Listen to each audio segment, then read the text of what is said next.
गुरु ब्रह्मा गुरु विष्णु गुरु ब्रह्मा गुरु विष्णु गुरुदेव महेश्वर गुरु साक्षात् परम ब्रह्म तस्मै श्री गुरुवे नमः। ज्ञानमूलं गुरुमूर्ति पूजामूलं गुरुर्पदम्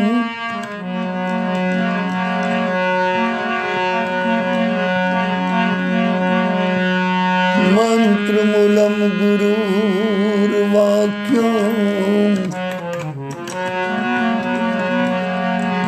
मोक्षमूलं गुरुर्कृपा। आय हनुमंत विराज कथा करामति अनुसार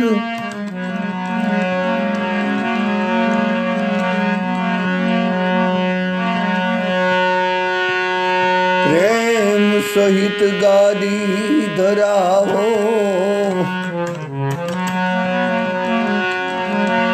पधारजो पवन कुमार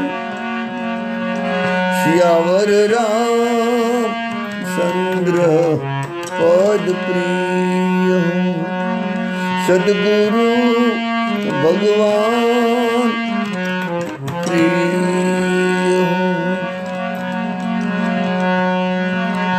राधे राधे राधे राधे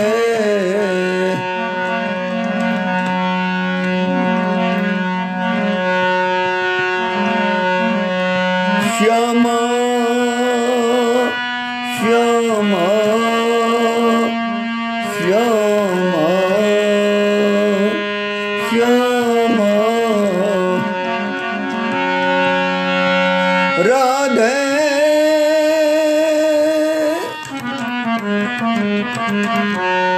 राधे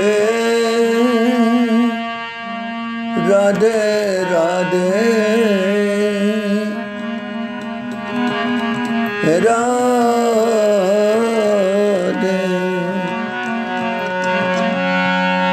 श्यामा श्यामा श्यामा श्यामा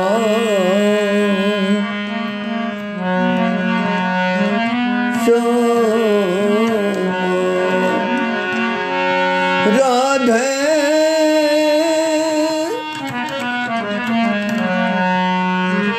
राधे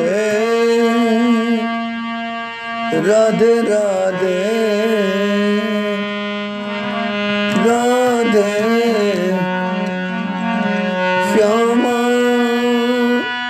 श्यामा श्यामा।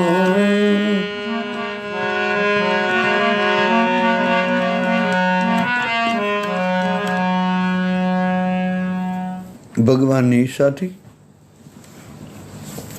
સદગુરુની કૃપાથી સંતોના અનુગ્રહથી અને માતા પિતાના આશીર્વાદથી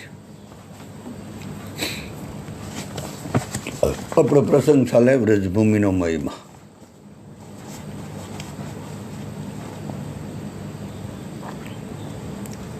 ગઈકાલે વાત ચાલતી હતી કે ઘણીવાર સાધક ગુરુ પ્રત્યેની ભગવાન પ્રત્યેની ધામ પ્રત્યેની નામ પ્રત્યેની અતિનિષ્ઠાને કારણે અપરાધ કરી દે। જો કે નિષ્ઠા કદાચ અવિવેકપૂર્વકની હોય એટલા માટે તો આપણે આમ પ્રમાણ બતાવ્યું। રમેશ બાબા એકવાર બોલ્યા હતા, લગભગ 8-10 વર્ષ પહેલાંની વાત કરું, હા, વધારે એટલા. રમેશ બાબાએ કીધું તું, આમ તો આપણા માટે જ છે કે લક્ષ્મણ જતી રામજી પ્રત્યેની અતિનિષ્ઠાને કારણે ભરતજીનો અપરાધ કર્યો હતો. ભરતજી વિશે ઘણું બધું બોલી ગયા, આપણે એમાં જવું નથી. પણ આ તો આપણે મેસેજ માટે કે આપણે બધા પણ આ જ રીતે છે. એ તો લક્ષ્મણ જતી ભરતજીને ન ઓળખે એવું બને નહીં, પણ આપણે બધાને મેસેજ આપવા માટે ભગવાને લીલા કરી હોય. એટલે લક્ષ્મણ જતી ભરતજીનો વિરોધ કરે, અરે મારવા સુધી તૈયાર થઈ જાય, મારી નાખવા તૈયાર થઈ જાય, એટલી હદે. એમ આપણે પણ ઘણીવાર ધામની નિષ્ઠા હોય, ઘણીવાર આપણા ઈષ્ટદેવના નામની નિષ્ઠા હોય, ઘણીવાર આપણે આપણા ગ્રંથની નિષ્ઠા હોય, આપણા ગુરુની નિષ્ઠા હોય. એ નિષ્ઠાને કારણે આપણે બીજાનો અપરાધ કરીએ કે અમે કરીએ એ બરાબર, તમે કરતા એ બરાબર નથી.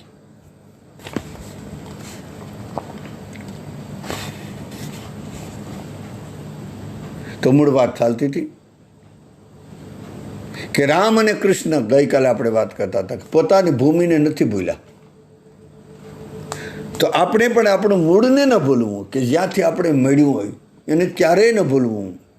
એના માટે શું કહેવું,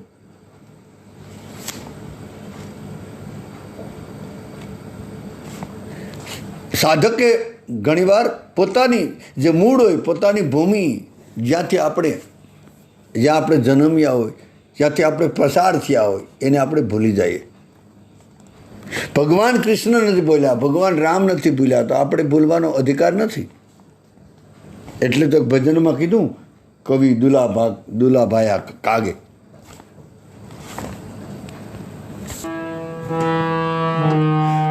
ગોકુળ વાળો જોઈને વિસરીશ માં,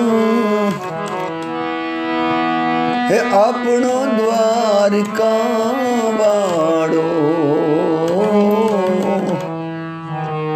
ગોકુળ વાળો જોઈ વિસરીશ માં, હે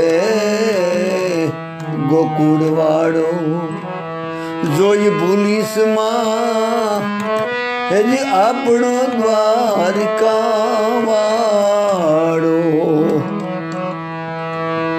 જમનાને નિરખી ભૂલી ન જાજે, યમુનાજીને નિરખી ભૂલી ન જાજે, સમુદ્ર જળનો આરો જ્યાં તું જન્મ્યો જેણે પોષ્યો, હે જ્યાં તું જન્મ્યો અને જેણે મોટો કર્યો, ઝૂંપડે જન્મ છે તારો, કોક દી આવી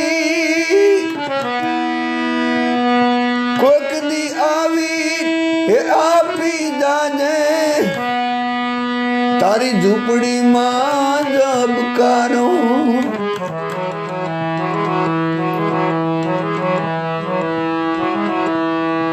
ભૂલી ન જાજે સમુદ્ર જળનો આરો. કવિ કાગનું એક ભજન છે કે ગોકુળવાળો જોઈને વિસરીશ માં, ગોકુળવાળા જોઈને તું ભૂલી ન જાજે આપણો દ્વારકા વાળો. જે જગ્યાએ, જે વિસ્તારમાં, જે પ્રાંતમાં, જે જન્મભૂમિમાં, એટલે ગોકુળમાં કદાચ ગોકુળમાં જવું જરૂર, પણ એને જોઈને એને અને દ્વારકાવાળાને ભૂલી ન જાતો. યમુનાને નિરખીને ભૂલી ન જાજે આ સમુદ્ર જળનો આરો.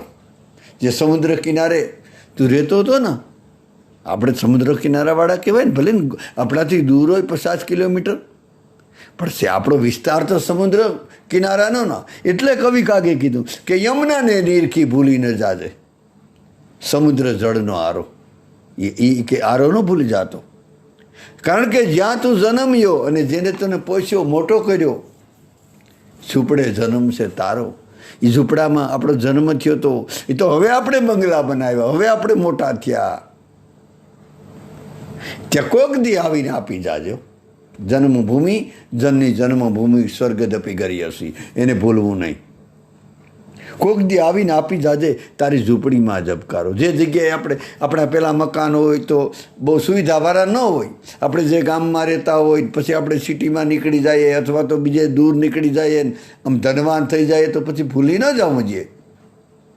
એટલે તો વચ્ચે વચ્ચે તહેવારોમાં ટૂંકમાં આપણે યાદ રાખવું કે આપણે હતા. આમ તો નિયમ એવો છે વાલા કે મોટા ભાગના ભક્તો સાધકો દેહનું વિસર્જન કરવા આપણે ગુજરાત છોડીને સૌરાષ્ટ્ર છોડીને બ્રજમાં જાય. સારું કહેવાય, બ્રજમાં પોતાનો દેહનું વિસર્જન કરવા માટે. ત્યાં મૃત્યુ વ્રજમાં થાય અને વ્રજમાં મૃત્યુ થાય તો વાત તેડું પછી યમરાજાનું આવે જ નહીં.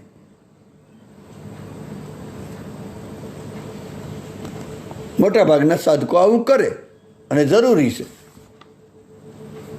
કે પોતાના દેહનું વિસર્જન એટલે કે પ્રાણ વિસર્જન, શરીરનું વિસર્જન કરવા માટે ગુજરાત છોડી સૌરાષ્ટ્ર છોડી અથવા તો પોતપોતાના જે અલગ અલગ પ્રાંત હોય અને કાયમના માટે વ્રજમાં નિવાસ કરવા જાય.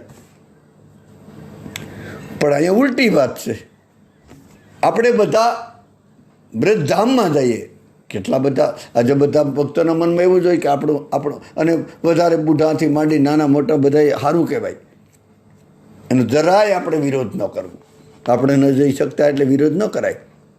અને એનાથી પાછું એને એવું માની લેવું જોઈએ કે જે વ્રજમાં નથી આવતા એટલે એનામાં કાંઈ નથી, એ પણ પાછું ભ્રમમાં ન રહેવું.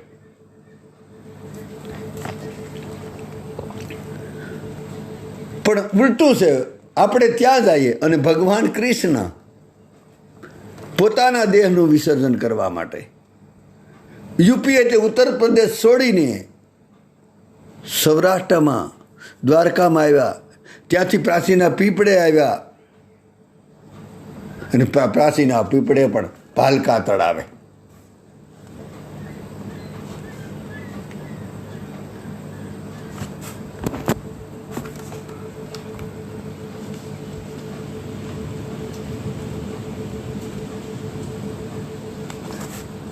યમુના કિનારો છોડી અને સમુદ્ર કિનારે આવ્યા. ગજબ કહેવાય. આપણે બધાને એક જબરજસ્ત મેસેજ છે. પોતે યુપીમાં રહેતા હતા, વ્રજમાં રહેતા હતા, ગોકુળમાં રહેતા હતા, મથુરામાં ગયા હતા, ત્યાંથી દ્વારકા આવ્યા, દ્વારકામાંથી પ્રાચીના પીપળે, ત્યાંથી ભાલકા તળાવ આવ્યા અને ત્યાં પોતાનો દેહનું વિસર્જન કર્યું.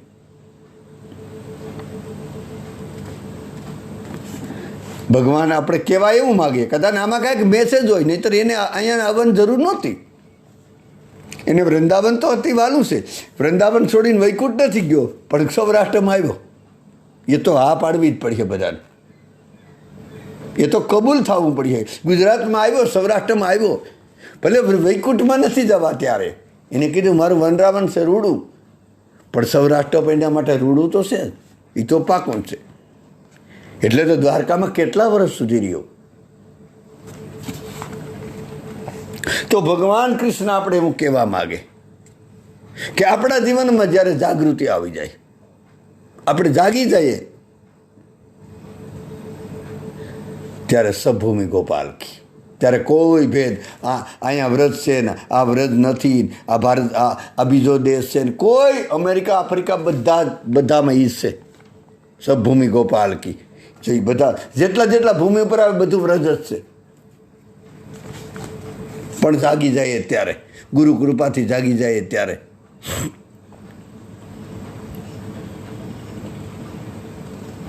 સભૂમિ ગોપાલ કી.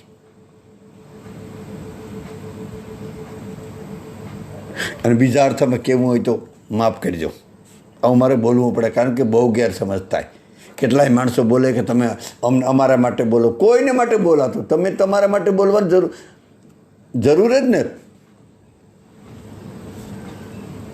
પણ એક અર્થમાં કેવું હોય તો વ્રજના કૃષ્ણ પાસે સાધકોએ જવું પડે. ટૂંકમાં જોકે કૃષ્ણ વ્રજનો છે અને એનો નથી એવું નથી, પણ લીલાનું નામ કહેવાય કે વ્રજના કૃષ્ણ પાસે બધાને આ જવું પડે અને સૌરાષ્ટ્રના કૃષ્ણ પાસે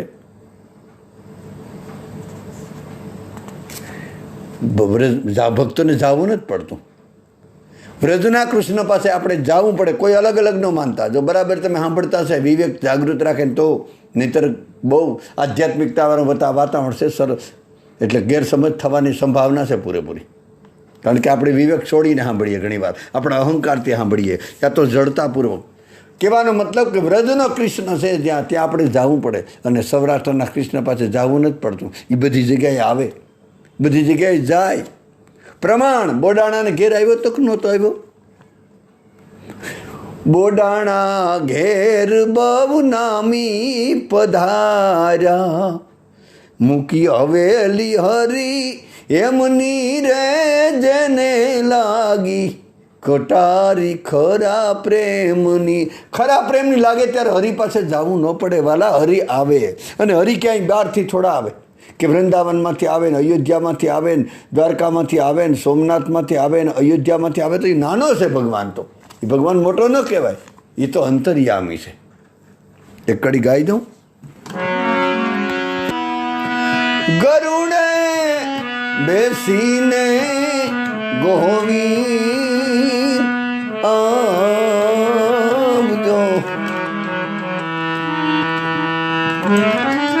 હે આવજો અંતરિયામી,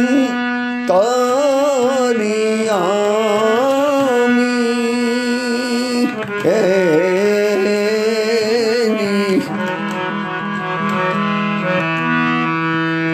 માંડલિક યમને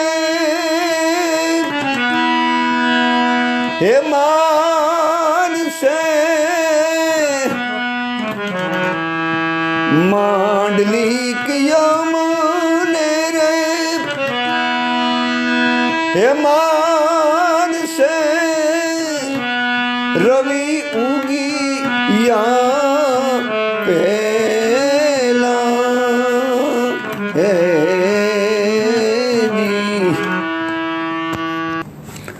તો આમ તો બોલાય કે ગરુડ બેસીને. મહેતા નરસિંહ કીધું કે ગરુડે બેસીને ભગવાન ક્યાંયથી વૈકુંઠમાંથી કે ગોલોકમાંથી કે ક્યાંયથી નથી આવતો.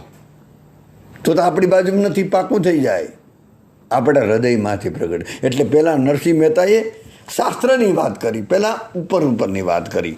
કીધું કે ગરુડે બેસીને ગોવિંદ આવ્યું છે. ગરુડ ક્યાં છે? વૈકુંઠમાં, ગરુડવાળો.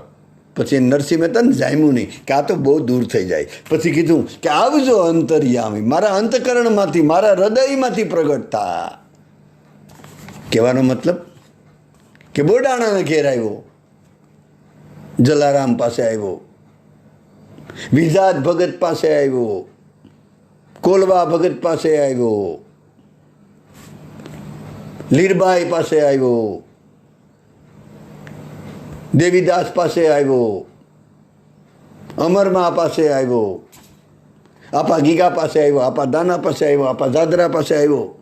કેટલાકના નામ લેવું. અને મહેતા નરસિંહ પાસે તો આંકડો નથી. 52 વાર. એટલે 52 વાર કેમ આંકડો? 53 વાર પર કેમ ન કીધું? 51 વાર. 52 એટલે જે 52 થી બહાર નીકળી જાય ને, 52 થી બહાર.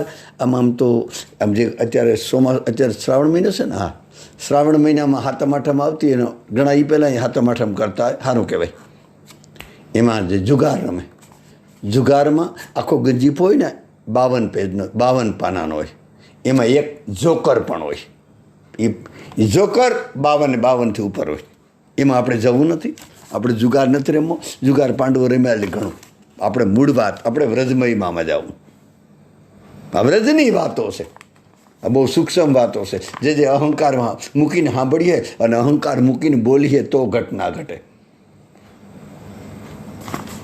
તમે ગ્રંથિ મુક્ત થઈને સાંભળજો અને હું અહંકાર છોડીશ. કારણ કે અહંકાર મારી નાખે કે હું કાંઈક છે, હું કાંઈક છે, મારી નાખે આપણે બધાને વાલા. તો સકુબાઈ પાસે આવ્યો, નરસિંહ મહેતા પાસે તો ઘણી વાર આવ્યો.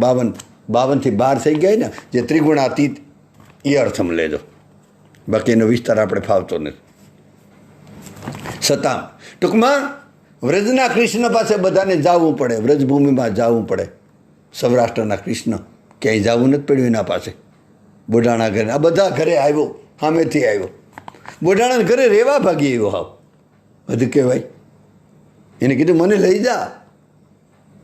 આમ તો એક કોઈ ભક્તે ગાયું કે મને લઈ જા ને તારી સંગાત, તારા વિના ગમતું નથી. મને લાગે કે દ્વારકાવાળો બોલ્યો હશે. ભક્તનો વીર હશે ને ભગવાનને થાય, અને ભગવાનનો વીર અને ભક્તને થાય. ટૂંકમાં બ્રજવાળા પાસે આપણે જવું પડે, દ્વારકાવાળા પાસે એ આપણી પાસે આવે. આ કોઈ ભેદબુદ્ધિની વાત નથી, આ લીલા. છતાં વૃંદાવન ભૂમિનો મહિમા અદ્ભુત છે.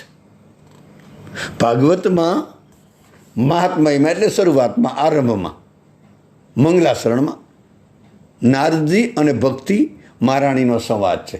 બધા કથાકારો પછી સાંભળ્યો. આ મહાત્મા શરૂઆતમાં બોલે ભાગવતના કથાકારો બધા.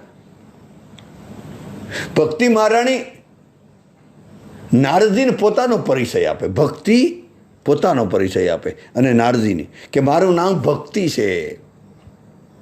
આ બંને જ્ઞાન અને વૈરાગ્ય મારા દીકરા, મારા પુત્ર છે. હું દ્રવિડ દેશમાં ઉત્પન્ન થઈ. મારી ઉત્પત્તિ દ્રવિડ દેશમાં.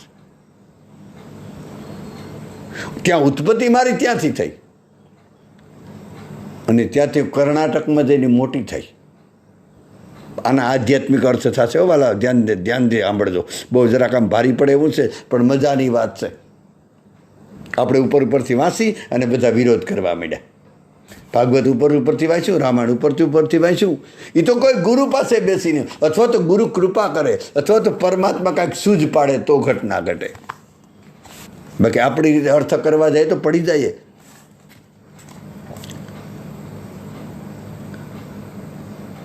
દ્રવિડ દેશમાં ઉત્પન્ન થઈ અને ત્યાંથી કર્ણાટકમાં મોટી થઈ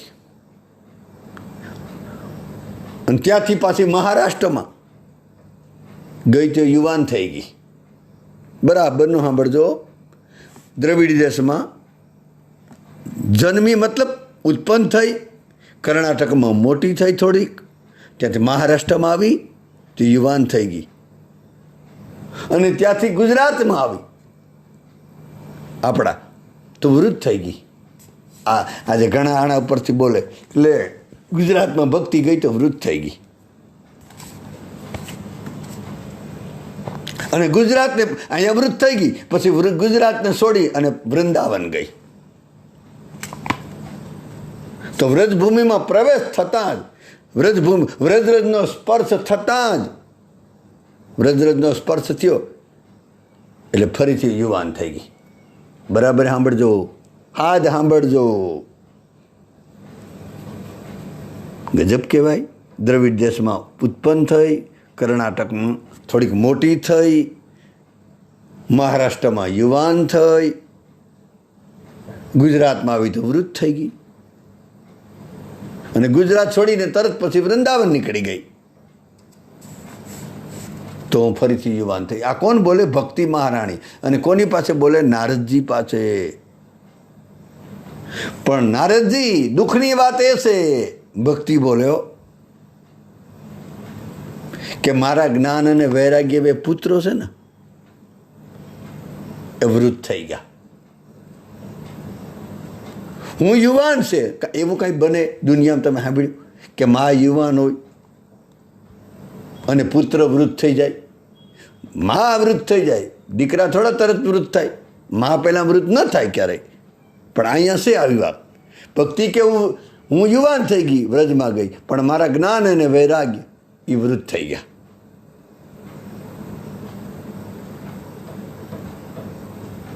તો નારદજી, મારા આ જ્ઞાન અને વૈરાગ જે પુત્ર છે એની વૃદ્ધાવસ્થા દૂર થાય એવો કાંઈક ઉપાય કરો ને, એવો કાંઈક ઉપાય બતાવો ને. નારદજીએ ભક્તિ મહારાણીને કીધું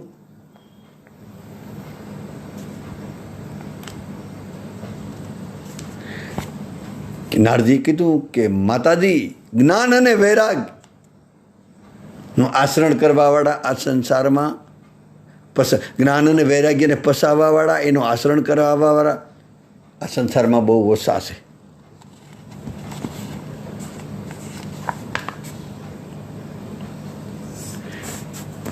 એ પ્રશ્ન એ થાય, નારદજીને કીધું કે આ બે ઉપાયનો કોઈ બતાવો. નારદજી જો આધ્યાત્મિક અર્થ બોલે, આપણે આધ્યાત્મિક અર્થ સાંભળજો હરખા, નહીં તો ગેરસમજ ન થાય. નારદજીનું કહેવાનું એમ છે, નારદજી ભક્તિ મહારાણીને એવું કીધું. આ ભાગવતમાં પાછું માતામાં સીધું જોવા જાય તો નહીં મળે, માફ કરજો. આ ગુરુમુખી છે, આ ગુરુ કૃપાથી ઉતરેલું છે, આ ગુરુના મની છે. આપણે તો ટપાલી છે, તમને ખબર છે, પણ આપણા ગુરુના મની છે ને, એમાં આ મની ખુલે આવું. નારદજી એવું કીધું કે ભક્તિ મહારાણી ક્ષમા કરજો. એ વૃદ્ધ છે એ વાત બરાબર, અને વૃંદાવનમાં જ્ઞાન અને વૈરાગ્યની જરૂર પણ નથી. અહીંયા ભક્તિ પર્યાપ્ત છે. અને બ્રજમાં જઈને બહુ વૈરાગ્યની વાતો ન કરવી, જ્ઞાનની વાતો તો બિલકુલ ન કરવી. આપણે જ્ઞાની થઈ જાય ત્યાં અહંકાર પ્રગટ થઈ જાય તરત જ. એટલે કીધું, કારણ કે આ સંસારમાં નહીંતર જ્ઞાન અને વૈરાગ કેની પાસે છે? માહિતીવાળું જ્ઞાન હોય. વૈરાગ્ય તો હા, વૈરાગ ક્યારે આવે? કોઈનું ઘરમાં મૃત્યુ થાય તો આવે, કોઈ એવી ઘટના, દુઃખની ઘટના ઘટે ત્યારે વૈરાગ આવે, કોઈ એવું દ્રશ્ય જોઈ જાય, કોઈનું મરી જાય કે એવી ઘટના ઘટે ત્યારે થોડી વાર પૂરતો મહાણીયો વૈરાગ આવે. આપણે શમશાનમાં હોય ને એટલી ઘડી જે વૈરાગ આવે ને, એ વૈરાગની વાત. અને જ્ઞાન તો આપણી પાસે માહિતી છે, થોકડા ને થોકડા. ગમે એટલા આપણે શ્લોક આવડતા હોય, ગમે એટલી સોપાઈઓ આવડતી હોય, ગમે એટલા દોહા આવડતા હોય, એનું કોઈ મૂલ્ય નથી. જેને વાલામ હા શું કામ, જેને કાંઈ આવડતું નથી ને હરિભજતા આવડી ગયો ને, એ જીતી ગયો. બાકી જેને કાંઈક બોલતા આવડી ગયો ને, એનો અહમ સૂક્ષ્મ કાંઈક ને કાંઈક પડ્યો હોય.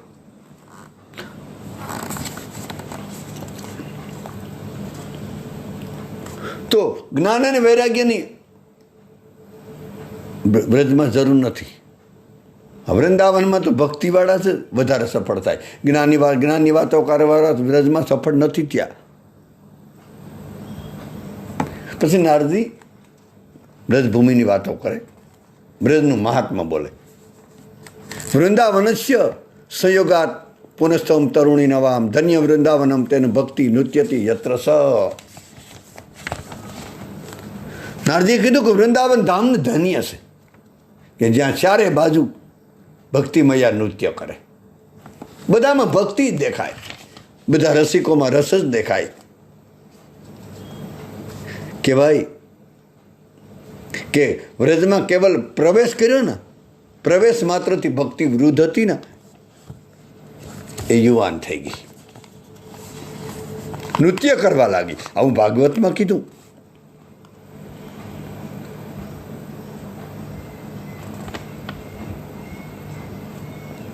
લોકો પણ બહુ કહેતા હોય કે વ્રજમાં ખૂબ ભક્તિ છે.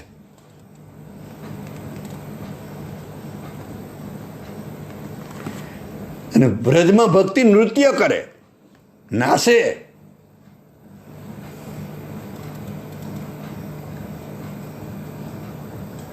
જો કે વ્રજમાં ભક્તિ નૃત્ય કરે ને, ભક્તિનો મહિમા નથી, માફ કરજો, એ વ્રજભૂમિનો મહિમા છે. વ્રજભૂમિ નૃત્ય કરતા કરી દે વાલા.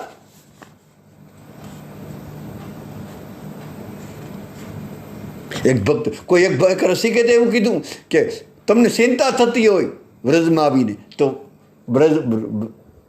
વ્રજનું તિલક કરી લ્યો અને વ્રજની પ્રસાદી લઈ લો, ચિંતા વહી જશે. આવું કીધું.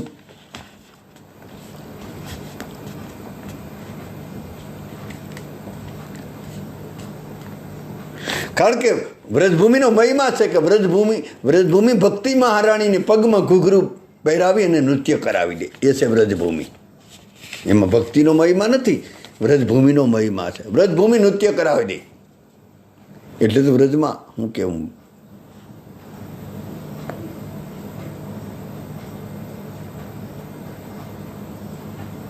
એટલે આપણા સંતોએ કીધું કે વ્રજમાં વાસ કરવાથી સહજ રીતે ભક્તિમાં પ્રવેશ થાય. પછી આપણા ઉપાડા જ હોય તો વાત અલગ, તો ભક્તિ મહારાણી આપણે પગે લાગીને દૂર વહી જાય. બાકી આપણી સરળતાથી કોઈ સળકપટ છોડી નિખાલસ ભાવથી જે આપણા સામર્થ્ય પ્રમાણે ભજન થાય એ પ્રમાણે કરીએ તો વ્રજભૂમિ કૃપા કરે.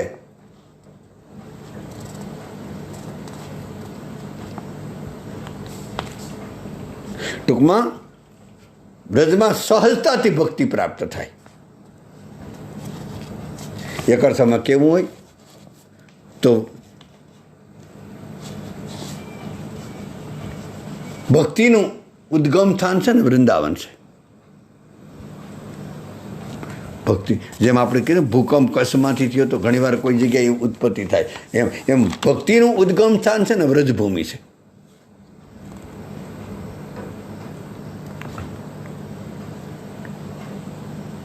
પાછો એનો અર્થ એવો ન કરી લેવો મહેરબાની કરીને તો ભક્તિ મહારાણીનું ઉદ્ગમ સ્થાન વ્રજ છે, પણ એનો અર્થ આપણે એવો ન કરવાનો કે વ્રજમાં જ ભક્તિ થાય, અન્ય સ્થાનમાં ભક્તિ ન થાય, કોઈ બીજા પ્રાંતમાં ભક્તિ ન થાય એવું ક્યારેય વિચારવાનું નહીં અને માનવાનું નહીં કોઈ કહેતો. કારણ કે ભક્તિ માટે ભૂમિ કરતાં ભૂમિકાની જરૂર વધારે છે. ભૂમિથી અધિક મયમાં ભૂમિકાનો છે. સાધક ગમે તે ભૂમિમાં જાય, વ્રજભૂમિમાં પોતાની કોઈ જરાય ભૂમિકા જ ન હોય, કોઈ પાયો જ ન હોય તો, ભૂમિકા બનાવી જ ન હોય તો, બની જ ન હોય તો, એટલે ભૂમિ કરતાં ભૂમિકાનો મહિમા વધારે છે. આપણે વાત કરતા હતા શરૂઆતમાં કે ભાગવતનો મહાત્મા એવું જ કીધું, મહાત્મયમાં કોઈ ગામડામાં એમ કે માતમ, એ પણ બરાબર છે, ગામડાનો આપણો શબ્દ કે ભાઈ આનું માતમ ગજબ છે, વ્રજનું માતમ ગજબ. તો ભાગવતના મહાત્મયમાં એવું કીધું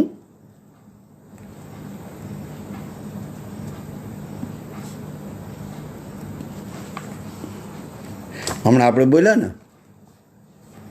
કે ભક્તિ મહારાણી કીધું હું દ્રવિડ દેશમાં જન્મી. દ્રવિડ દેશ એટલે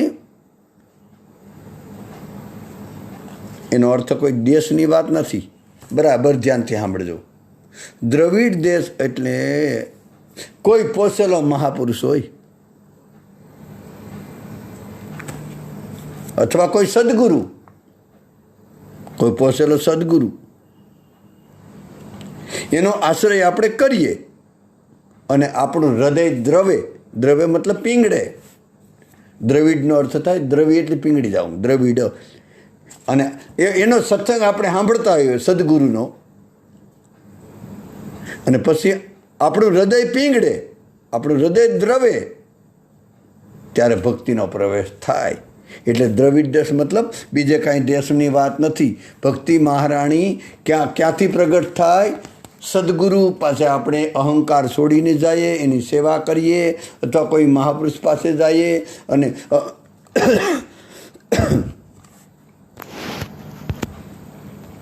અહંકાર છોડીને એનો આશ્રય કરીએ અને આપણે પછી આપણું હૃદય પીંગળે, આપણું અંતકરણ હૃદય દ્રવે પીંગળે, પછી ભક્તિ મહારાણીનો પ્રવેશ થાય. હજી સુધી કોઈ ખબર નહીં, કોઈ યોગભ્રષ્ટ હોય પૂર્વના તો વાત અલગ છે, નહીંતર કોઈને કોઈ માધ્યમ બને, કોઈને પોતાની રીતે ભક્તિ. ઠીક છે, ભગવાન બુદ્ધ અને કૃષ્ણમૂર્તિ કીધું તું તારો દીવો બન, એ વાત બરાબર છે, પણ એમાં અહંકાર આવતા વાર પણ નથી લાગે. ગુરુની જરૂર છે. કોઈ આપણા ભોમિયારે હશે તો ભૂમિ દેખાડશે, કોઈ સદગુરુ, કોઈ પોસેલો મહાપુરુષ ઉપર હશે. બાકી પોતાની રીતે ભક્તિ કોઈને મળી નથી અને મળવાની પણ નથી. હા, કોઈ યોગ ભ્રષ્ટ હોય તો વાત અલગ છે, બાકી જરૂર છે કોઈની, કોઈ ઉપર હોવો જોઈએ. નદી કોઈ ઉપરવા વરસાદ થાય ને, એ વરસાદથી કોઈ નદી બે કાંઠે ન થાય, પણ જે ડેમ ઓવરફ્લો થાય ને ત્યારે નદી બે કાંઠે થાય. એમ કોઈ સદગુરુ ઉપર હોય ને ત્યારે જ આપણી ભક્તિરૂપી નદી બે કાંઠે થાય વાલા. તો કહેવાનો મતલબ કોઈ સદગુરુ, કોઈ બુદ્ધ પુરુષના આશ્રયથી આપણું હૃદય દ્રવે, આપણું અંતકરણ નિર્મલ થાય, પીંગળે, ત્યારે એમાં ભક્તિ મહારાણીનો પ્રવેશ થાય. એ અર્થમાં દ્રવિડ દેશમાં ભક્તિ મહારાણી આવ્યું હતું ને કે જન્મી, ત્યારે ભક્તિ જન્મે. કોઈ ગુરુની કૃપાથી, કોઈ સંતની કૃપાથી, એમાંથી ભક્તિનું ઉદ્ગમ થાય ને તે ભક્તિ પ્રગટે, જન્મે. બીજું આપણે આગળ આવ્યું હતું કે ભક્તિ મહારાણીએ કીધું કે નારજી, હું દ્રવિડ દેશમાંથી કર્ણાટક ગઈ, ત્યાં મોટી થઈ. અહીંયા જન્મી, ક્યાં જન્મી? ગુરુ પાસે, કોઈ સંત પાસે, એના હૃદય, એના સંગથી, એના સાનિધ્યથી. જેમ અગ્નિથી કોઈ માખણ પીંગળે કે કોઈ પ્રવાહી પીંગળી જાય ને, એમ છે ને આપણા હૃદયમાં આપણું હૃદય પીંગળ્યું, આપણું હૃદય દ્રવ્યું કોઈ ગુરુની કૃપાથી. હવે ત્યાંથી ભક્તિ મહારાણી નારદજીને એવું બોલે કે દ્રવિડ દેશમાંથી હું જન્મી અને ત્યાંથી હું કર્ણાટક મોટી થઈ. ત્યાં ગઈ તો મોટી થઈ ગઈ. કર્ણાટક એટલે કોઈ કર્ણાટકની વાત નથી. કર્ણાટક એટલે કર્ણાટક, કર્ણ એટલે કાન, અટક એટલે અટકવું. કોઈની પણ કથા, કોઈનો પણ સત્સંગ, કોઈનું ગુરુનું સૂત્ર આપણા કાનમાં અટકી જાય, સાંભળેલો સત્સંગ આપણા કાનમાં અટકે, મતલબ અટકે મતલબ આપણા આશ્રણમાં આવે. કર્ણાટકનો અર્થ આ થાય. ત્યારે ભક્તિ મોટી થાય. આ નક્કી જ માનજો. આપણે આશ્રણ, આપણા જીવનમાં આશ્રણ આવે, આપણા ગુરુ પાસે કોઈ પાસે આપણે સાંભળ્યું હોય, આપણા કાનમાં અટકવું. આ કાનથી આ કાન વયું જાય એમ નહીં. 3 પ્રકારના સાધકો હોય. કોઈ કથા, ઘણીવાર આપણે કથા સાંભળીએ તો સાંભળી, ઘણીવાર આ કાનથી આ કાન વહી જાય. કાંઈ તો કંઈ યાદ જ નથી રહેતું, કંઈ આશ્રણમાં મૂક્યું નથી. આ કાનમાં સાંભળી અને આ કાન વહી ગઈ. એના પછીને બીજા નંબરનો શ્રોતા એવો છે કે આ કાનથી સાંભળે, યાદ રાખે અને પછી બીજાને બતાવે, ઘરના સભ્યને સંભળાવે. જે સાંભળતા નથી, જેને ટાઈમ નથી એને સંભળાવે કે ભાઈ આજ કથામાં આવું આવ્યું હતું, બાપુની કથામાં આજ આવ્યું હતું, પ્રેમાનંદ બાબા આ રીતને બોલ્યા હતા. એટલે આ કાનથી આ કાનમાં નીકળી ન જાય, આ કાનથી મોઢામાંથી નીકળે. કોઈકને આ કાનમાં આવે ને સાંભળી અને પછી મોઢા દ્વારા, મુખ દ્વારા બીજાને સંભળાવે. ત્રીજી વ્યક્તિ એવી છે કે સાંભળે અને સીધું આશ્રણમાં અંદર ઉતારી લે. તો કર્ણાટકમાં મોટી થઈ, એનો અર્થ કર્ણાટક એટલે કર્ણ એટલે કાન, અટક એટલે અટકી ગઈ. આપણે એમને વાંચી જઈએ એ અર્થ ન થાય. આ રીતે ગુરુ કૃપાથી આ રીતે અર્થ થતા હશે. પછી તમને બરાબર ન લાગે તો ડિલેટ મારી દેજો. સાંભળેલો સત્સંગ, સાંભળેલી કથા, સાંભળેલા સૂત્ર આપણા કાનમાં અટકે એટલે ત્યાં મોટી થાય જ. સૂત્ર આચરણમાં આવે એટલે આપણી ભક્તિ મોટી થાય. ત્રીજું, ભક્તિ મહારાણી એવું કીધું હતું કે નારદજી, ત્યાંથી હું મહારાષ્ટ્રમાં ગઈ. પહેલાં દ્રવિડમાં જન્મી, કર્ણાટકમાં મોટી થઈ અને કર્ણાટકમાં પહેલાં હૃદય અંતકરણમાં પ્રવેશ થયો, હૃદયમાં આવી જન્મી, ત્યાંથી કાન સુધી પહોંચી અને હવે મહારાષ્ટ્રમાં ગઈ, યુવાન થઈ. મહારાષ્ટ્ર મતલબ સાધકનું શીત, એ મહારાષ્ટ્ર છે. આપણું જે મન, બુદ્ધિ, શીત અને અહંકાર કીધું ને, એ મહારાષ્ટ્ર છે.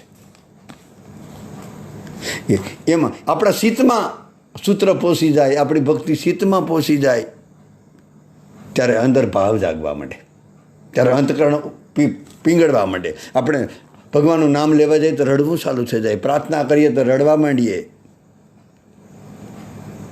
એને મહારાષ્ટ્ર કીધું. મહારાષ્ટ્ર એટલે સંકીર્ણતાવાળું નહીં, મહારાષ્ટ્ર. આમ તો આપણો દેશ રાષ્ટ્ર બોલાય, એના ઉપરથી રાષ્ટ્રગીતની હમણાં 15મી ઓગસ્ટે ગઈ ને, 15મી ઓગસ્ટ અને 26 જાન્યુઆરી રાષ્ટ્રગીત. જનગણ મન મંગળદાયક, જય હે ભારત ભાગ્ય વિધાતા, પંજાબ સિંધુ, એવું છે કાંઈક. ગુજરાત, ઘણું બધું છે. એમાં આપણે જવાનું નથી, એને આપણે આવડતું કાંઈ નથી. ટૂંકમાં મહારાષ્ટ્ર આપણો એક તો દેશ રાષ્ટ્ર, રાષ્ટ્રમાં પાછું મહારાષ્ટ્ર અને મહારાષ્ટ્રમાં આપણું સૌરાષ્ટ્ર. કેવી મજાની વાતો છે. તો મહારાષ્ટ્રમાં ભક્તિ યુવાન થઈ ગઈ. મોટી ઉંમર થઈ હતી થોડીક કિશોરી, પણ આમાં તો પૂરેપૂરી યુવાની આવી ગઈ ભક્તિની. કારણ કે મહારાષ્ટ્ર છે ને, સંકીર્ણતા નથી, ત્યારે આપણામાં કોઈ પણ સંકીર્ણતા ન બસે. ગુરુ કૃપાથી સત્સંગ સાંભળતા સાંભળતા કોઈ પણ ભેદબુદ્ધિ ન બસે, ત્યારે માન લેવા કે હવે ભક્તિ આપણી યુવાન થઈ ગઈ.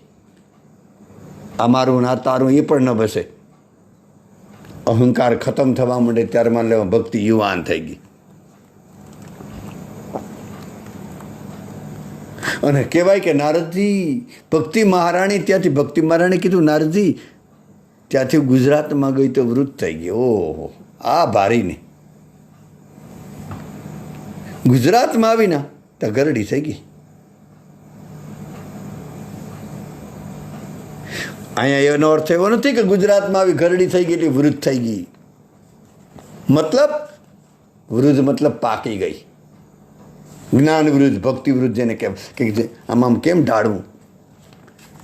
કોઈ વસ્તુ આપણે વાવી હોય, આમ તો કહેવાય કે ચોખા આપણે આમ કોઈ ઓરે, કોઈ કુકરમાં નાખે, કોઈ ટોપડીમાં નાખે, પછી આમ ચોખ્ખો હાથમાં લઈને આમ જોવે ત્યારે એમ ન બોલે ચોખા સડી ગયા. એ તો પછી આપણે આવડતું નહીં તો વાત અલગ, નહીંતર એમ બોલે સિદ્ધ થઈ ગયા, પાકી ગયા.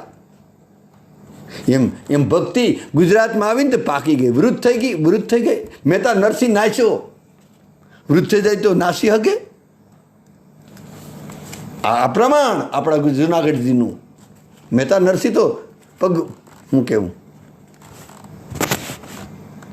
જ્યારે મહેતા નરસિંહ કૃષ્ણને બોલાવતો ત્યારે હાથમાં કરતાલ હતા અને નૃત્ય, પગમાં ઘૂઘરા બાંધી નૃત્ય કરતા. એટલે ગુજરાતમાં તો ભક્તિએ નૃત્ય કર્યું.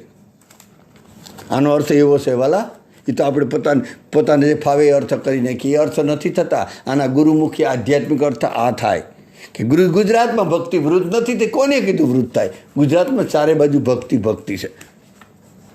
ગુજરાત જેટલું સમર્પણ કોણ કરી શકે?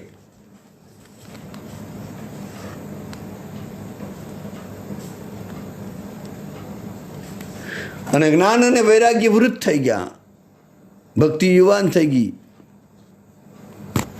જ્ઞાન અને વૈરાગ વૃદ્ધ થઈ ગયા અને ભક્તિ યુવાન થઈ ગઈ. જ્યારે સાધકના મનમાં એવું થઈ જાય ને કે હવે મારે સત્સંગની જરૂર નથી, મારે સત્સંગ સાંભળવાની જરૂર જ નથી. આપણે કોઈની કથા સાંભળતાય નથી, સાંભળવી નથી. આપણે તો બસ રામ રામ કરવું, કૃષ્ણ કૃષ્ણ કરવું, રાધે રાધે કરવું. હવે કોઈ સંયમ નિયમ પાડવાની જરૂર નથી, કોઈ વહેલું ઉઠવાની જરૂર નથી, સત્સંગની કોઈ જરૂર નથી. ત્યારે માની લેવાનું કે આપણા જ્ઞાન અને વૈરાગ્ય વૃદ્ધ થઈ ગયા. આજે આપણે મોટા ભાગે ભજન કરીએ, કીર્તન કરીએ, સત્સંગથી આપણે દૂર ભાગીએ. હું સાંભળવું, હું એકને એક વાતો સાંભળવી, એવું આપણે થઈ જાય. ત્યારે માની લેવાનું આપણે સૂઈ જઈએ. અથવા તો એક મિનિટ, જ્યારે ભક્તના મનમાં એમ થાય ને કે હવે આપણે ભજન કરીએ બરાબર છે, આપણે જેવું કોઈ નથી કરતું, હવે આપણે બરાબર કરીએ, ત્યારે મને લેવાનું કે આપણા જ્ઞાન અને વૈરાગ વૃદ્ધ થઈ જાય. સત્સંગ સાંભળવાનો અભાવ. અને તમારે જોવું હોય તો જોઈ લીધું, જે સત્સંગ નથી સાંભળતા ને, પ્રેક્ટિકલ નથી રહેતા ને, એ વ્યવહારમાં બહુ ગોટાળા કરતા છે. તમારે જોવું હોય તો જોઈ લેજો વાલા, પ્રેક્ટિકલ આમ એમને સાંભળી ન લેતા. એ વ્યક્તિ આમ ઉપર કાંઈ સાંભળતા કાંઈ નથી, પોતાની જાતને માની લીધા અમે ભક્ત છે, અમે ગુરુના આશ્રિત છે, અમે વ્રજવાસી છે. આ અહંકાર મારી નાખે. અમારે હવે કોઈ કાંઈ જરૂર નથી, વ્રજમાં તો સૂઈ જવું એ પણ ભજન છે. જ્ઞાન વૈરાગ અહીંયા બહુ નાના પડી જાય. અમે તો પ્રેમ માર્ગી છે. પોતાએ માની લીધું જે એક સાધન પકડીને, નહીં જરૂર છે. સનત આપણા શાસ્ત્રોએ ભગવાન સ્વામિનારાયણ વસરામૃતમાં એવું કીધું કે સત્સંગ ન સાંભળે તો નારદજી અને સનત કુમારોનું પતન થાય. તો આપણે કેવડા, કારણ કે આપણે આપણી રીતે નક્કી કરી લઈએ સત્સંગ સાંભળતા નથી ને, એટલે આપણે પોતાને ખબર હોય કે આપણે જે કર્યું બરાબર છે. એક વાત કહું બસમાં, થોડોક વિષયાંતર થાય, માફ કરજો. એક ગૃહસ્થ વ્યક્તિ, એને 2-3 દીકરા અને 1-2 દીકરીઓ. કામ કાંઈ ન કરે. એના ફળિયામાં મોટો આંબો, કેઘૂર, અને આંબો લગભગ આમ કમસે કમ 2-3 ખાંડી 50 મણ આમ કેરી આપે એવડો મોટો આંબો. એટલે એમાંથી કોઈ ન દીકરા કામ કરે, નો બાપ કરે, નો દીકરી કોઈ કામ ન કરે, બસ એમાંથી એની આજીવિકા ચાલે. એમ સારી રીતે એ આંબો પાકે અને એમ વેચી નાખે, હાંખે દે જે રીતે વેચી નાખે, અને એના રૂપિયા આવે વરદી સુધી ચાલે. કોઈ પણ પ્રકારનું કામ કે ધંધો કરે ને બસ બેઠા ખાય. આળસુ થઈ ગયા. પોતાએ માની લીધું કે અમારે કાંઈ જરૂર નથી. કોઈ સલાહ આપે તો કંઈક અમારે કોઈ કમાવાની જરૂર જ નથી, અમારે આંબો પર્યાપ્ત હશે. એના ગુરુ સમર્થ હતા, પોસેલા હતા, એને સમજાવ્યા. પણ સમજે જનાવરની જાય. ઘણીવાર આપણે ગુરુ સામે ફોર્મ ભરાવતા હોય. સત્સંગનો અભાવ, પોતાની જ વાત સત્ય છે, અમે બરાબર છે, અમે સાચા છે, એ આપણો અહંકાર છે. એના ગુરુએ સમજાવ્યા. ગુરુ સમર્થ હતા, પોસેલા હતા, બે માથાના હતા એક અર્થમાં કેમ હોય તો. ગુરુ લાગ્યું કે આ કોઈ સમજવા તૈયાર નથી અને આ પોતાના દીકરાની જિંદગી બગાડે. 3 દીકરા 20 22 પછી વર્ષના થયા, એ કોઈ કામ નથી કરતા, કોઈ પ્રવૃત્તિ નથી કરતા, બહુ મોટો ખોટનો ધંધો કરે. એટલે મહાપુરુષ પોસેલા હતા સદગુરુ, એને કીધું આ અહીં લાતો કે ભૂત બાતો છે નહીં માને. ગુરુ તો એને જ કહેવાય ને, કોઈ પણ રીતે આપણું કલ્યાણ કરે. સાધુ સદગુરુ એને કહેવાય કે કેવલ ભૌતિકતા આપણે એમ ન કહી કે આ બધું મૂકીને ભજન કરવા બેસી જા. તારા સંસારમાં પ્રેક્ટિકલ રહે, તારી નોકરી બરાબર કર ઈમાનદારીથી, તારો ધંધો ઈમાનદારીથી કર, તારી ખેતી ઈમાનદારીથી કર અને ભજન કર. બધું છોડીને બેસી જવું કોને કીધું? એ ભજન છે. પ્રવૃત્તિનો અર્થ જ આપણે નથી સમજ્યા. પણ મૂળ વાત તો ગુરુએ એક યુક્તિ કરી કે આમ નહીં સમજે. સીધી વાત કેટલી વાર કીધી, બેટા તમે કંઈક કમાવાનું કંઈક કરો, તમારા દીકરાને કંઈક નહીં, બધા ના જ પાડી દે. વડીલ જ બોલે કે અમારે કોઈ જરૂર નથી ગુરુદેવ, શું કરવા અમને પ્રવૃત્તિ, અમને બરાબર છે, અમે જે કરીએ બરાબર છે. ગુરુને થયું કે આમ નહીં ચાલે. એટલે ગુરુદેવ એને કીધું કે આવતીકાલે મારી બર્થડે છે, મારો બર્થડે છે, એટલે મારે ઉજવવાની ઈચ્છા છે. એટલે તમે કયો જે તે બોલો. તો કે ના, થોડા આપણે કોઈ વધારે ખર્ચા કરવા નથી, થોડા ઘણા જમાડી દો. અને રાત્રે છે ને ધૂન સત્સંગ રાખવાનું છે, 12 વાગ્યા લગ ધૂન રાખવાનું છે અને 12 થી 3 સત્સંગ રાખવાનો છે. એને કીધું બધાને જાગવાનું છે. 2-3 દીકરી છે, દીકરીઓને, તમારે પતિ પત્નીને, તમારા 3 લાલાને, કોઈને સંયમ નથી કે 3 વાગ્યા લગી જાગવું પડે. તો કાંઈ વાંધો નહીં ગુરુદેવ, તમે કહેતા એ તો અમે કરી શકીએ. બન્યું એવું. 3 વાગ્યા લગી જગાડ્યા. ચૈત્ર વૈશાખનો પછી ઘારીઓ આવતો હતો, પવન આવતો હતો. 3 વાગે ગુરુદેવ કીધું પૂર્ણાવતી કરીએ, બધા શયન કરો. પંખાને એસીને ચાલુ કરીને બધા સૂઈ ગયા. ગુરુદેવ જાગે, અને ગુરુ તો જાગતા જ હોય ને, ગુરુ થોડા સૂઈ જાય, શિષ્યો સૂઈ શકે, સદગુરુ થોડા સૂવે. ગુરુ જાગેલા હોય ને એ જ જગાડી શકે. અને કહેવાય કે ગુરુ આગલા દિવસે બજારમાંથી આમ ધારદાર છે ને કુવાડી લઈ આવ્યા હતા. અને 3 વાગે ઓલા બધાને સુવડાવી, બધા સૂઈ ગયા. ઉપર દરવાજો બંધ કરી, આમ તો પંખા ચાલુ હતા, આમ એસી ચાલુ હતું, એસી ને પંખા બને. ઘણા એવા બહુ શોખીને જરૂર પડતી હોય. અને એમાં ઘસઘસાટ બધા ઊંઘી ગયા. અને ગુરુએ કુવાડી આંબામાં કાપવામાં ચાલુ કરી. 3 થી સવારના 7 વાગ્યા તો હજી ઉઠ્યા નહોતા. 7 વાગ્યા તો બધું ખેરી આંબામાં જે મોર આવ્યો હતો ને બધો, એ મોર હેઠો આવ્યો, નીચે આવી ગયો અને આંબાને થડ રહ્યું. અને ગુરુ આવીને ઓઢીને સૂઈ ગયા.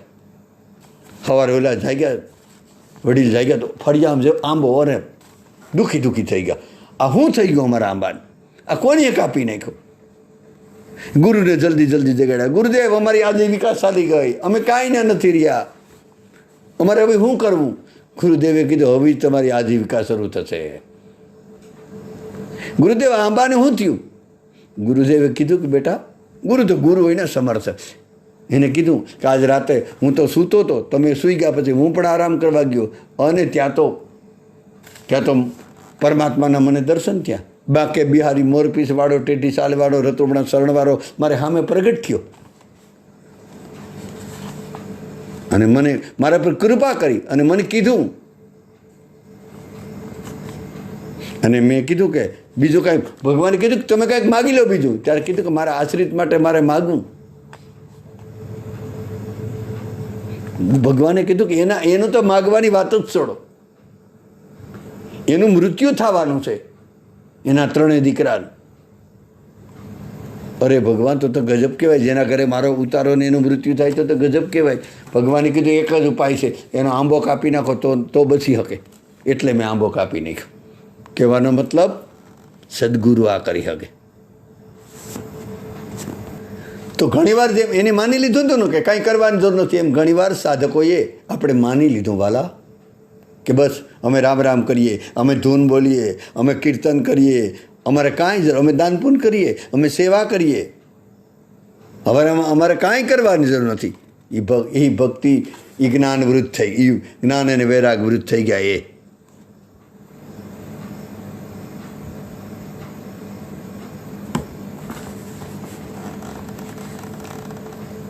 એટલે જ્ઞાન અને વૈરાગ વૃદ્ધ થઈ ગયાનું કારણ આપણા જ્ઞાન અને વૈરાગ આવી રીતના થતા હોય.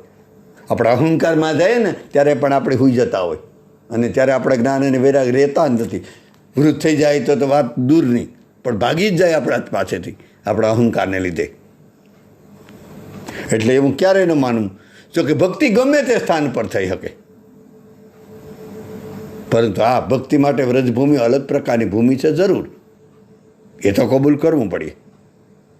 બાકી બધી જગ્યાએ ભક્તિ થાય, પણ વ્રજભૂમિ એના માટે કાંઈક અલગ છે, અલગ પ્રકારની ભૂમિ છે.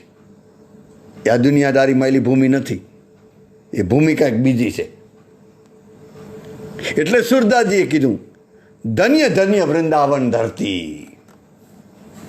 વ્રજની ધરતીને ધન્ય છે, કારણ કે જ્યાં ભક્તિ મહારાણી નૃત્ય કરે, નાચગાન કરે. એટલે ધન્ય ધન્ય વૃંદાવન ધામ, તુજે બાર બાર કોટી પ્રણામ. સુરદાસજીએ તો વ્રજભૂમિ વિશે કેટલું કીધું કે વ્રજવાસીને પડતર કહું નહીં, વ્રજવાસી સમાન કોઈ છે નહીં. સુરદાસજી આવું બોલી ગયા. બ્રહ્મ સનક શિવ ધ્યાન ન પાવત તીન જૂઠન લે લે ખાહી. બ્રહ્મા સનક હતા સનત કુમારો, શિવજી એનું ધ્યાન ન પાવત તીન જૂઠન લે લે ખાહી. હું કેવું આ બધી એ મને આમ બહુ આમાં નથી આવડતું વાલા, કે આપણે એમને અર્થ કરીને કે તો પડી જાય એવો આપણે અહંકાર કરવાની જરૂર નથી. તીન જૂઠન લે લે ખાહી. વ્રજવાસી છે ને એનો જૂઠો પ્રસાદ, મતલબ એટલે વ્રજવાસીને આદર આપે કે બ્રહ્મા સનત કુમારો શિવજી એ પણ વ્રજવાસીનો જૂઠો પ્રસાદ લે. આવું કીધું હશે કદાચ. ધ્યાન ન પાવત તીન જૂઠન લે લે ખાહી. ધન્ય નંદ ધની જનની જશોદા ધન્ય જहाँ અવતર કન્હાઈ. ધન્ય એ નંદ બાબાને, ધન્ય યશોદા મૈયાને કે જ્યાં કનૈયાએ અવતાર ધારણ કર્યો. ધન્ય ધન્ય વૃંદાવન કે તરુ વૃંદાવનના વૃક્ષોને ધન્યવાદ. જહ વિહરત પ્રભુ ત્રિભુવન રાય, જ્યાં ત્રણ ભુવનનો નાથ ભગવાન ત્યાં વિહાર કરે.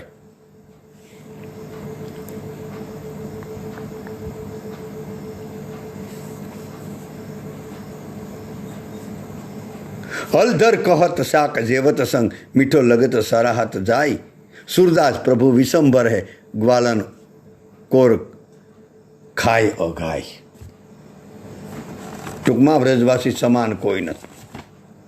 ટૂંકમાં કહેવાનો મતલબ વ્રજવાસીના સુખનો કોઈ પાર નથી, એના સમાન પણ કોઈ નથી, કોઈ ભાગ્યવાન નથી. એવું કીધું. શિવજી ને સનકાદી જેના ધ્યાનમાં ના આવે ને એ ભગવાન વ્રજવાસીનો જૂઠો પ્રસાદ ખાય. શિવજી બ્રહ્માજીને ધ્યાનમાં પણ ના આવે, એને તો ધ્યાનમાં ન આવે. એક આ મુસાઈવાળી વાત કરી. શિવજીના ધ્યાનમાં ન આવે તો આપણા ધ્યાનમાં આવે. શિવજીને તો વૈષ્ણવમાં જેનું નામ છે. એક જગ્યાએ કોઈ એક વ્યક્તિએ એવું કીધું હતું મને, આ બનેલી ઘટના બોલું. એક ભક્તએ કીધું હતું કે વ્રજનો મહિમા સનકાદિક, પછી સુખદેવજી અને શિવજી પણ ન જાણે. એનો મતલબ એવો ન કરવાનો. જો એ ભાઈને મેં ન કીધું, પગે લાગી લીધું, કારણ કે બહુ ખોટનો ધંધો કરતો હતો. અહીંનો તો વ્રજના હતા, વ્રજવાસી હતા. એટલે આમ વ્રજવાસી નહોતા, આમ તો સૌરાષ્ટ્રના હતા, પણ ત્યાં વ્રજવાસ કરી લીધો હતો. એટલે પછી આવી મોટી મોટી વાતો કરતાં શીખી જાય આપણે. એને કીધું, આમાં સ્પષ્ટ શબ્દમાં કીધું, મને યાદ છે 10-12 વર્ષ પહેલાંની વાત કરું. સ્પષ્ટ શબ્દ મેં કીધું કે નારદજી, સનકાદિક ઋષિઓ, સનત કુમારો અને સુખદેવજી અને શિવજી એ પણ વ્રજનો મહિમા જાણતા નથી. તો મેં મનમાં કીધું કે એ ન જાણે તો આપણે ધંધો કરાય જ નહીં. તો શિવજીનો પ્રવેશ નથી, સનત કુમારોનો ત્યાં પ્રવેશ નથી. આવા ઘરના શું કરવા, આપણે અર્થ શું કરવા કરી નાખતા છે એમને.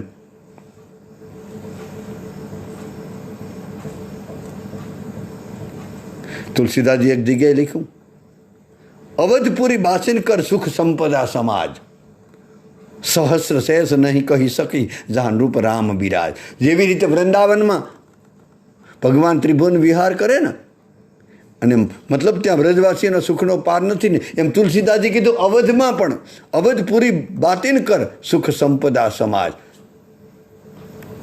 અવધવાસીઓને ધન્યવાદ છે, અયોધ્યાવાસીઓને સુખ અને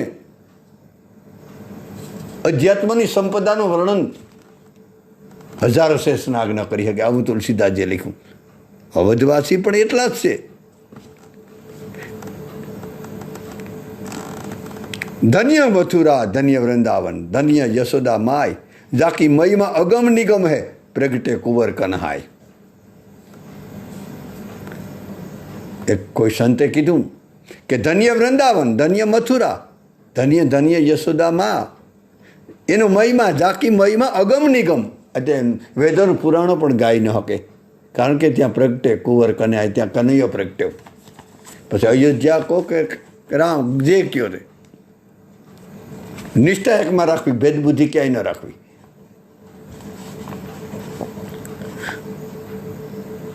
અને આપણા મહેતા નરસિંહ જુનાગઢના આપણા માયલા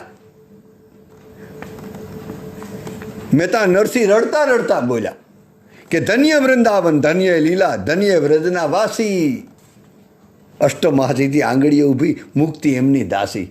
અનિમાન ગનિમાન લધિમાન મહિમાન પ્રાપ્તિ પ્રાકમ્યન ઈશિતન વસિત્વ, 8 પ્રકારની સિદ્ધિ અને 4 પ્રકારની મુક્તિ, સામીપ્ય, સારોગ્ય, સાષ્ટિ, સારૂપ્ય. આ 4 પ્રકારની મુક્તિ, સામીપ્ય, એ 4 મુક્તિ તો એમને દાસી થઈને ભરે.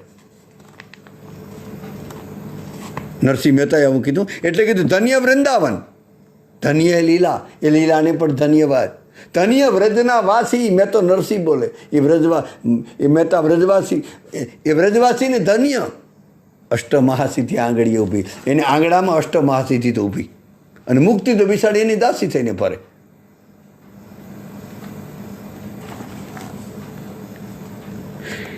એવું રસિકો પાસે સાંભળ્યું કે 8 પ્રકારની સિદ્ધિ અને 5 પ્રકારની મુક્તિ કે યશોદા મૈયાના આંગળામાં કામવારી થઈ ઝાડુ પોતા લગાવતી હતી. અને આવું જ પાછું રામચરિત માનસમાં કીધું. બિલકુલ રામચરિત માનસ બધા જવાબ આપે.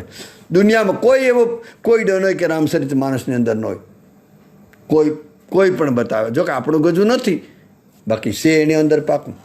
તુલસીદાસજીએ કીધું, અનિમાદિક સુખ સંપદા રહી અવધ સબસાય. વ્રજમાં તો નરસિંહ મહેતાએ કીધું, પણ તુલસીદાસજીએ કીધું અવધમાં છે. 8 પ્રકારની સિદ્ધિ. જો અનિમાદિક એટલે 8 પ્રકારની સુખ સંપદા, 9 પ્રકારનો કુબેરનો ખજાનો પણ અયોધ્યામાં છે.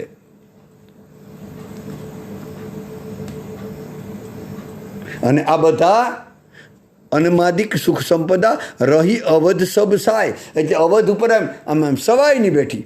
મતલબ કે આ 8 પ્રકારની સિદ્ધિ, કુબેરનો 9 પ્રકારનો ખજાનો, એ અવધમાં સેવા આપવા માટે હાથ ફેલાવે કે અમારી પાસે કોઈ પણ સેવા લઈ લ્યો. આવો અવધધામનો પણ મહિમા છે. તો અહીંયા આપણો સમય પૂરો થઈ જાય. કાયેન વાસા મનસેન્દ્રિયર્વા બુદ્ધ્યાત્મનાવા પ્રકૃતિ સ્વભાવાત કરોમિ યદતમ સકલમ પરસ્મે નારાયણેતિ સમર્પયામિ. સર્વભવંતુ સુખિનમ સર્વસંતુ નિરામ્યા સર્વભદ્રાણી પશ્યંતુ મા કશ્ચિત દુઃખ ભાગ ભવેત. બધાના હૃદયમાં બિરાજેલા ભગવાને અને બધાના શરણમાં જય શ્યારામ, રાધે રાધે, દંડવત, જય શ્યારામ. કાંઈ પણ અવ્યક્ત થાય તો ક્ષમા કરજો. બધું કૃષ્ણ અર્પણ. હરય નમઃ, હરય નમઃ, હરય નમઃ. તો દી વસ્તુ તુભ્યમેવ સમર્પે. જય શ્યારામ, રાધે રાધે.